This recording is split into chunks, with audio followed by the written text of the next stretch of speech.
Hey, so today I'll show you how to share notes in Google Keep step by step in 2026.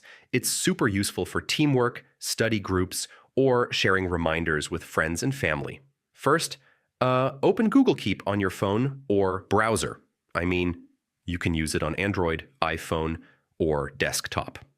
Next, tap the note you want to share. I mean, you can share text notes, checklists, or reminders. Now, tap the collaborator or person icon. I mean, this is the option that lets you share the note.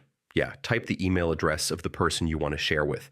I mean, they must have a Google account to access the note. Now, tap send or invite. I mean, the person will receive access to your note instantly.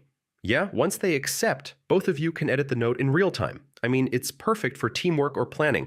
Now, if needed, you can remove access anytime from the same menu.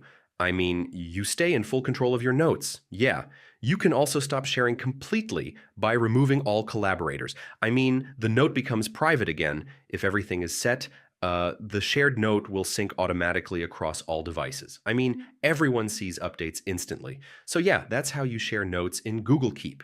It's simple, fast, and perfect for collaboration. Thanks for watching.